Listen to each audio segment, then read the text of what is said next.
வணக்கம் நண்பர்களே, welcome to channel CCF. So Syed Mushtaq Ali Trophy 2024 நடந்து முடிஞ்சிருச்சுங்க பெங்களூர்ல. அண்ட் மும்பை வந்து வின் பண்ணிட்டாங்க. இரண்டாவது முறையா வின் பண்றாங்க சைட் முஸ்டாக் அலி டிராபி. இதுக்கு முன்னாடி 2022-23 சீசன்ல வின் பண்ணாங்க.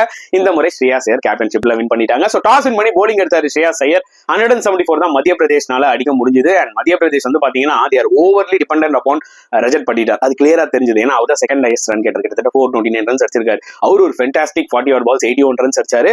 அவர் அடிச்சதுனாலதான் இவங்க 174 அடிக்க முடிஞ்சது. இல்லை என்றால் ரொம்பவே கஷ்டமானது இருக்கும். அண்ட் மும்பை வந்து பாத்தீங்கன்னா அந்த 5 விக்கெட் வித்தியாசத்துல கம்ஃபர்டபுளா வின் பண்ணிட்டாங்க. ஒரு நல்ல start from Ajinkya Rahane. One second Ajinkya Rahane தான் வந்து பாத்தீங்கன்னா ஓவரால் ஹைஸ்ட் ரன் கேட்டர் இந்த ஒரு ஸ்மாட் 2024ல. கிட்டத்தட்ட 468 ரன்ஸ், 50க்கு மேல ஆவரேஜ் வச்சிருக்காரு.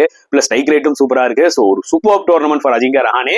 And at the same time Shreyas ஐயரும் வந்து ஒரு 4-6 அடிச்சாரு. சூரியகுமார் யாதவ் ஒரு க்ரூஷியல் 35 பால்ஸ் 48 அடிச்சாரு. லாஸ்ட் ஷெட்ஜ் அவர் வந்து ஒரு கேமியோ ஆடி வின் பண்ணி கொடுத்துட்டாரு சொல்ல முடியும். ரஹானேயோட ஃபார்ம் தான் முக்கியமான ரீசன் மும்பை ஃபைனல் இருக்கும் வரன்றது என்னோட ஒரு தாட். நீங்க என்ன ஃபீல் பண்றீங்கன்றத மறக்காம கமெண்ட் செக்ஷன்ல போடுங்க.